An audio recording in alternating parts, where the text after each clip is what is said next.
Abu Dhabi, capital of the United Arab Emirates and host of the 33rd running of the Abu Dhabi Desert Challenge. It marks round 2 of the FIA and FIM World Rally Raid Championship. This bustling metropolis, home to over 1.5 million people, is one of the world's fastest growing cities. But surrounding this stunning skyline lies some of the world's most remote desert terrain. So, before we dive into the 2024 edition, let's remind ourselves of last year's epic event.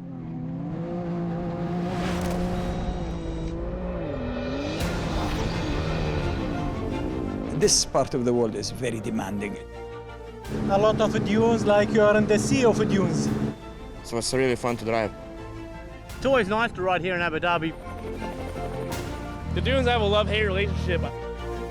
Never underestimate the dunes of Abu Dhabi in the UAE. Well, last year there were plenty of contenders in the bikes. Pablo Quintanilla was going very nicely indeed until he ran into mechanical trouble on stage 4. Game over for the Chilean.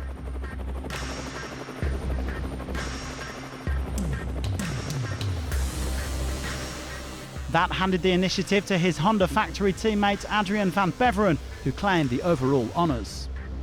This sport is crazy. You are riding alone all day, pushing as hell, risking your life, giving all, and the only reason why is that. Meanwhile, newcomer Tobias Ebster was the top dog in Rally 2.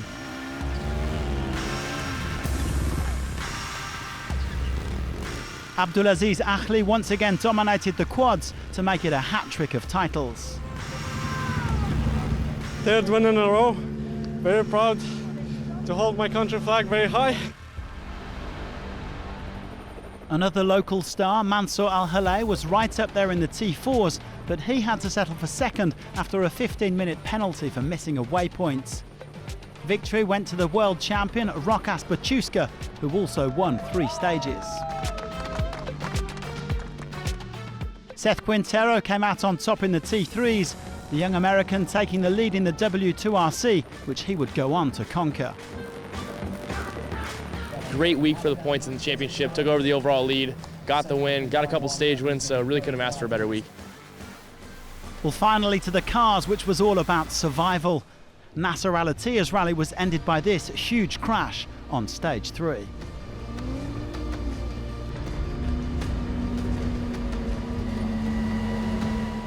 The FIA decided, to not continue because I think something damaged, on the roll cage. Sebastian Loeb got off to a terrible start due to a cooling hose issue, but recovered to increase his W2RC lead. Nasser gave us a present with these mistakes, so we are still in the lead of the championship. And while all around him were losing their heads, Yazid Al-Raji found the speed and consistency to land his first Abu Dhabi Desert Challenge crown. Really happy, first Saudi win in this 32 years in Abu Dhabi, not easy rally.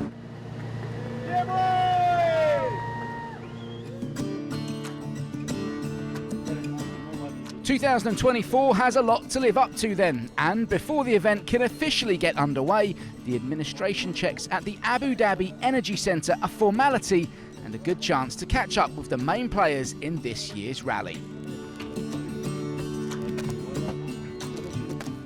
With the KTM and Honda factory teams not on the entry list, Botswana's Ross Branch, following his second place finish at the Dakar Rally, arrives as pre-event favourite on 2 wheels. There's a lot of points on the line, so obviously we're looking forward to that. But we've got to finish first, and there's a long week, a lot of kilometers between now and the end. So we just got to make sure we keep our head on our shoulders and keep safe. This is a dangerous race, and it can catch you out in many ways. So we just got to make sure we stay in one piece. But he will face stiff competition from the likes of Austria's Tobias Ebster and South Africa's Michael Doherty.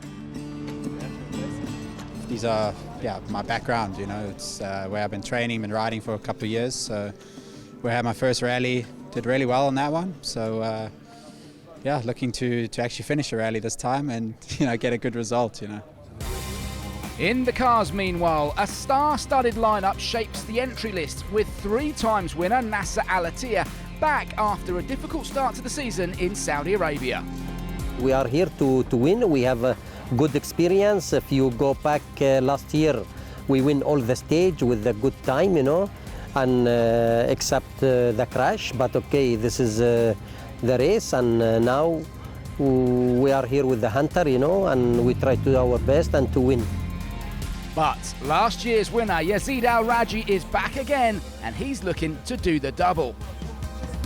Abu Dhabi Desert Challenge, you know, you can't know what can happen at the last moment, but we need to stay clever and stay there and attack in the good moment.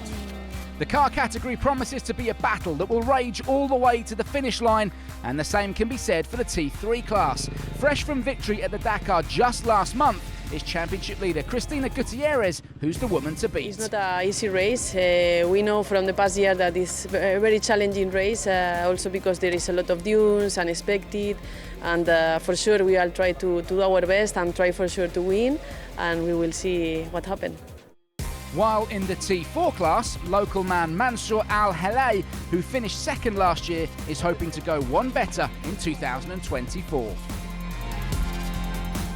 We had a lot of stage wins last year, and I was very happy for my performance. This year I'm looking forward to do it again. I'm aiming for the win.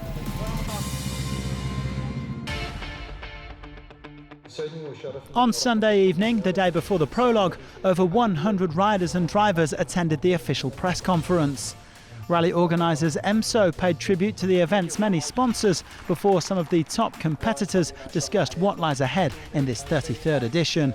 They all agreed that you can take nothing for granted over the dunes of the Abu Dhabi Desert Challenge. The talking would soon be over, and after one last group photo, it was time for the action to begin.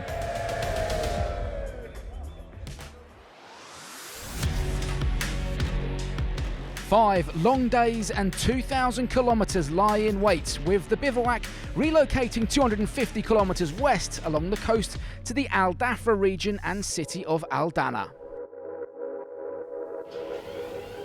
Home to the rally for the next 2 days and the short 5-kilometre prologue stage, and of course it was the bikes that were first into the action.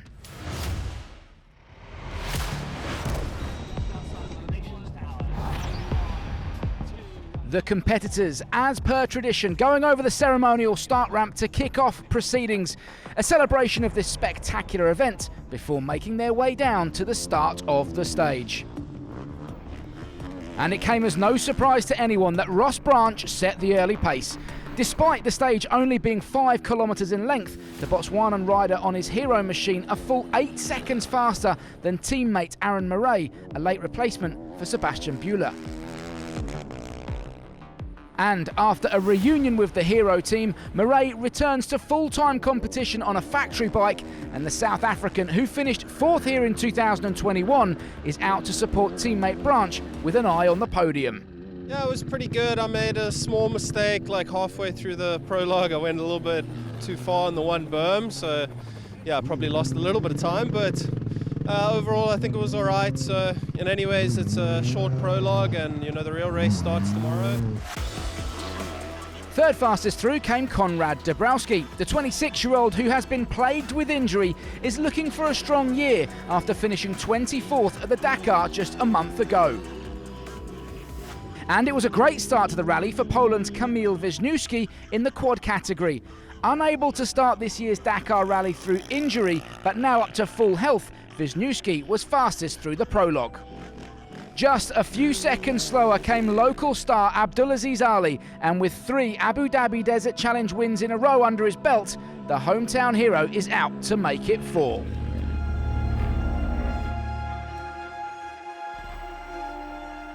The Ultimates field is absolutely stacked with former champions, Rally Raid legends and rising stars, but only one of them can take the coveted car's crown.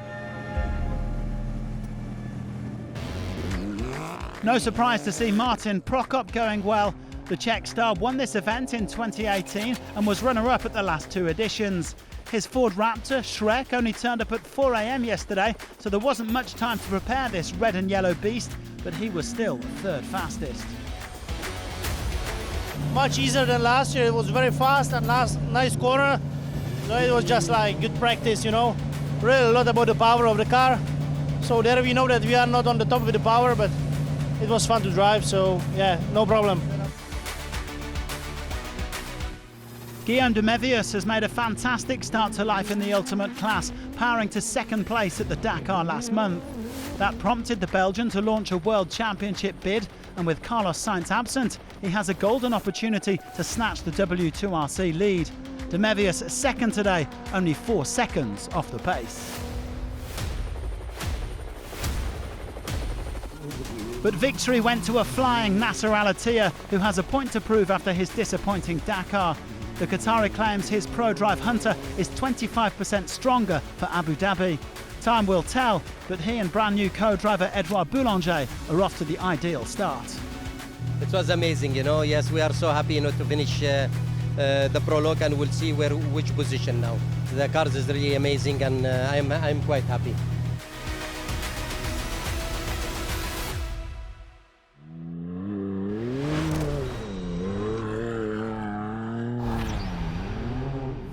In the Challenger class, and fresh from her Dakar victory, was Cristina Gutierrez, full of confidence, who stamped her authority on the rest of the field. 2 seconds faster than Nicolas Cavigliaso, also on a tourist machine. It's Gutierrez who wins the prologue stage. It was very fast, with soft sand. Sometimes the car feels like no power. We need to do some adjustment, and the prologue sometimes is for that, to adjust to our drive style for the next days. Cavigliaso now, a man who has previously won the Dakar in the quad category, and having stepped up to T4 and now T3, he's progressed seamlessly up the ladder, and his pace shows he's exactly where he should be.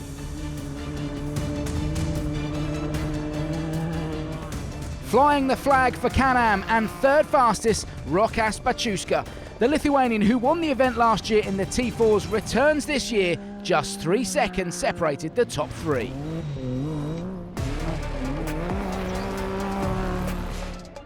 Finally to the SSVs, where Mansour Belhalay set the pace. The young Emirati is the son of Yahya Belhalay, who's done every single edition of the Abu Dhabi Desert Challenge, and he's doing the family name proud.